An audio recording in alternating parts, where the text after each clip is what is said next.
December 1944, an exposed salient near Sarreguemines, France. The winter air is a jagged blade of ice and iron. Small groups of American soldiers huddle in shallow foxholes, watching the gray tree line of the Saar region. They are positioned in a dangerous bulge, a finger of land poking deep into German-held territory. On three sides, the enemy is gathering. To the left, the muffled clank of Panzer treads echoes through the fog. To the right, scouts report fresh infantry moving into the heavy brush. A direct order for a tactical withdrawal sits on a field desk, ignored. One man believes his personal honor is more important than the survival of his battalion. He decides to stay while the iron trap snaps shut.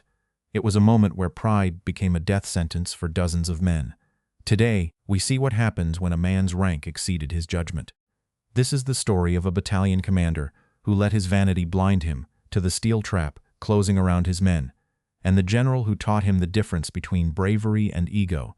Before we continue, make sure you subscribe. We tell the World War II stories that show what happened when old hierarchies met new realities. By joining us, you help ensure these vital moments of military history are never forgotten. Major Robert Chen was 30 years old and a long way from the steep streets of San Francisco. He served as the battalion executive officer, a man of quiet competence who had spent the last 3 years turning raw recruits into a cohesive fighting force. Back in California, Chen had been a rising architect, a man who understood that a structure was only as strong as its foundation and its math. He had enlisted after Pearl Harbor, leaving behind a young wife and a promising career, because he believed in the logic of duty. He had seen the horrors of the hedgerows in Normandy and the bloody grind of the Lorraine campaign. Chen carried a small, leather-bound notebook where he calculated fuel consumption, ammunition counts, and casualty rates with a cold, necessary precision. To Chen, war was a series of problems to be solved with the fewest possible lives lost.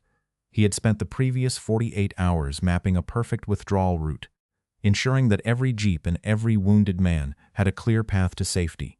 He stood in the muddy command post, holding a physical copy of the mandatory withdrawal order, watching as the world he had carefully organized began to burn.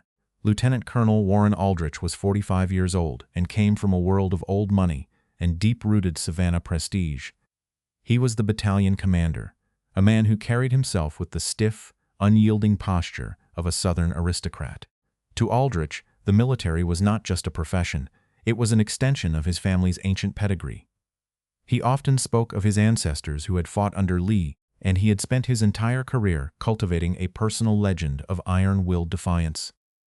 He wore a tailored uniform that looked out of place in the frozen mud of France, and his boots were always polished to a mirror shine by his orderly. Aldrich had a personal code that he repeated to his officers like a mantra. An Aldrich never retreats. To him, the concept of a tactical withdrawal was a stain on his lineage, a coward's excuse to give up ground that had been paid for in American blood. He viewed the battlefield as a stage for his own theater of courage, rather than a tactical reality. When the mandatory order arrived, he didn't see a strategic necessity. He saw a challenge to his own perceived immortality. He looked at Major Chen not as a trusted officer, but as a clerk who failed to understand the glory of the stand. By December 1944, the Allied advance across Europe had slowed to a crawl. The exuberant optimism of the summer had been swallowed by the biting cold and the reality of a stiffening German resistance.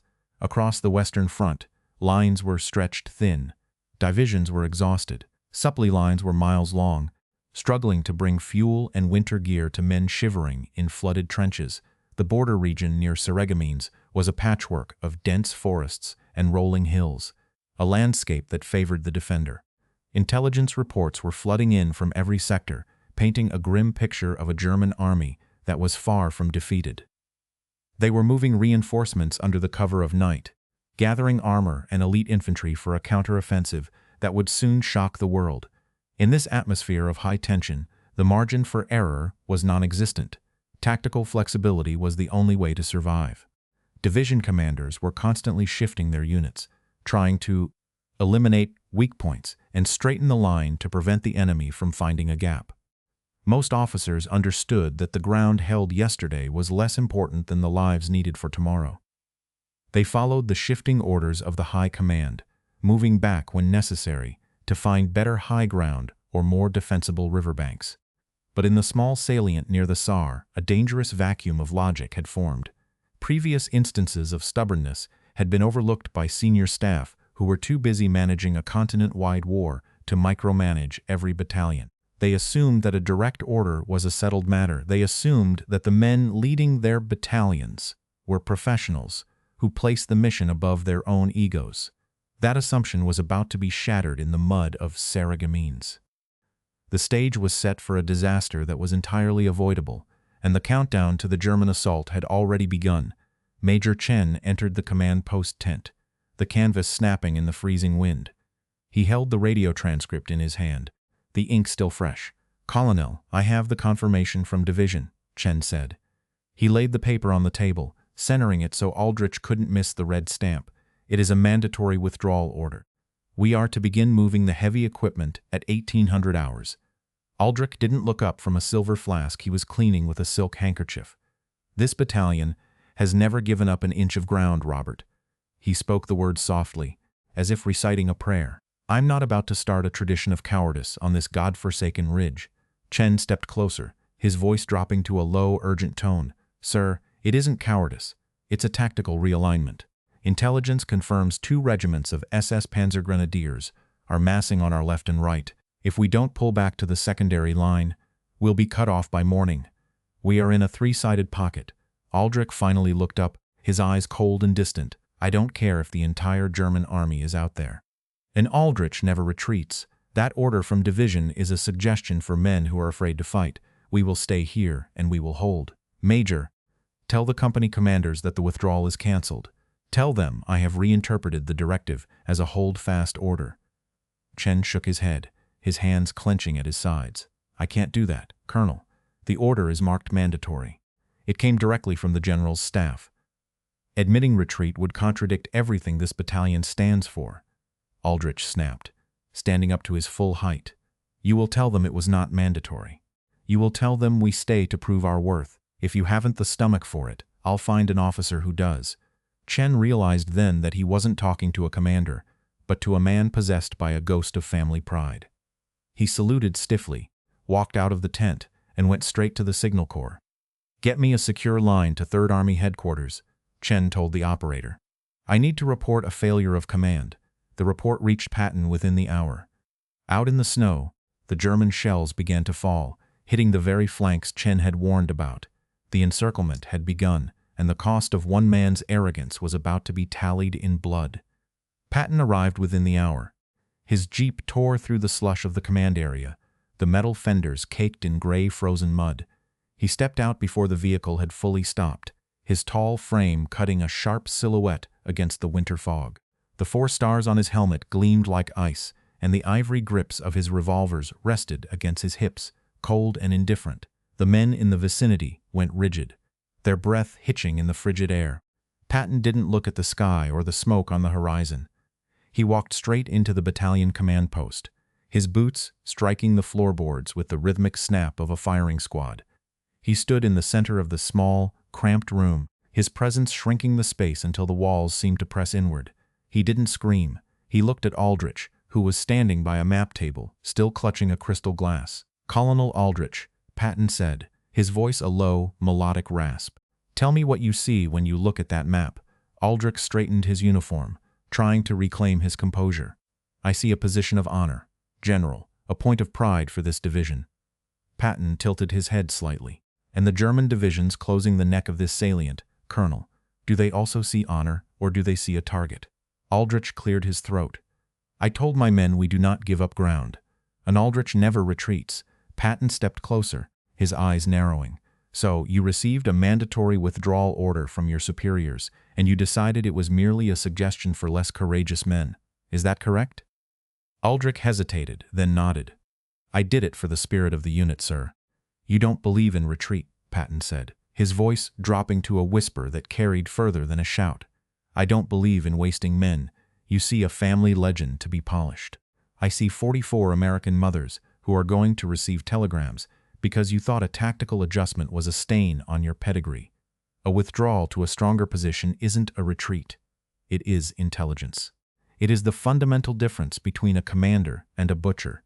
You looked at a direct order, and you saw a threat to your vanity. Your men looked at that same order and saw a chance to live and fight on better ground.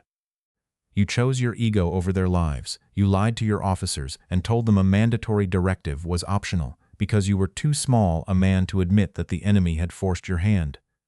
Disobeying an order isn't bravery, Aldrich. It is insubordination. It is the act of a man who thinks he is larger than the army he serves.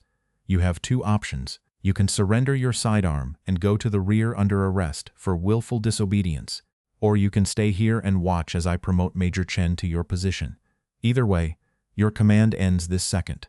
You will never lead American soldiers again. Aldrich stood silent, the glass in his hand trembling as the weight of the 4 stars in front of him finally crushed his resolve. He slowly placed his pistol on the table and turned away. Patton didn't watch him leave. He looked at Chen. Major, the battalion is yours. Get these men out of this trap before the sun goes down. The relief of command was as cold and sharp as the winter air outside. Major Chen did not hesitate. He moved to the radio set and began barking the withdrawal coordinates he had prepared days in advance. Under the watchful, silent gaze of Patton, the battalion began to move. The wounded were loaded into the back of heavy trucks first, their groans muffled by the roar of engines coming to life. Men who had been prepared to die in a frozen pocket found themselves jogging down a muddy road toward the safety of the secondary line. Behind them, the German artillery intensified, but the shells were falling on empty foxholes and a deserted command post. Aldrich stood by the side of the road, stripped of his rank and his pride, watching as the very men he had intended to sacrifice marched past him in a disciplined, rhythmic column. He saw the looks on their faces. Not of betrayal, but of profound relief. They were moving toward a position where they could actually fight back, rather than being slaughtered for a family name. The smell of exhaust and wet wool filled the air as the last jeep cleared the salient. Patton watched the column until the tail lights faded into the fog. The line had been saved, the men were secure, and the cost of arrogance had been halted at 44. Major Robert Chen led the battalion through the remainder of the war, earning a Silver Star for his leadership during the crossing of the Rhine. After the German surrender, he returned to San Francisco in 1946 and resumed his career in architecture. He designed dozens of civic buildings across the Bay Area, though he never spoke to his colleagues about the freezing mud of Sarreguemines. He died quietly at his home in 1994, surrounded by his grandchildren. To the end of his days, he kept a small, tarnished brass whistle in his desk drawer, a reminder of the night he had to blow the signal to move his men out of a death trap. Warren Aldrich was processed through the military justice system and eventually faced a court-martial for his actions in France. Though he avoided a lengthy prison sentence, he was dishonorably discharged and stripped of his pensions. He returned to Savannah in disgrace, but the world he knew had moved on without him. The family estate was sold off piece by piece to cover debts, and he lived out his final years in a small, rented apartment on the edge of town. He died in 1968, a bitter man who still insisted to anyone who would listen that the army had been wrong to pull back. He never understood that the soil of France didn't care about his family's name. Patton mentioned the incident only once in a private letter to his wife, Beatrice, written just weeks before his own death in 1945. He wrote that a commander's first duty is to the living, not to the pride of the dead. He remarked that he had seen many men who were willing to die for a point of honor, but very few who were willing to be humble enough to save a life. The report on the incident at Sarreguemines remained in the official files, a cold testament to the high price of vanity. Patton simply noted in the margins of the file that a man who cannot follow an order is a man who cannot be trusted with the lives of others. Some historians argue that the harshness of Patton's response was a necessary corrective to a systemic culture of aristocratic entitlement within the senior officer corps. They contend that in the high-stakes environment of the European theater, a single act of disobedience could cause a catastrophic collapse of the entire front line. Other historians, however, suggest that Patton's public humiliation of a senior officer served more as a performance of his own authority than a purely judicial act. They point to the chaos of the Ardennes campaign to suggest that communications were often fragmented and misunderstandings were common. What is certain is that the relief of command at Sarreguemines became a foundational case study in military ethics, proving that a commander's responsibility to the lives of his men must always outweigh his personal desire for glory. If you had been in Patton's position, would you have done the same, or would you have simply issued a formal reprimand and left the colonel in place? Let us know in the comments. And if you want more stories about what happened when old hierarchies met new realities, make sure to subscribe.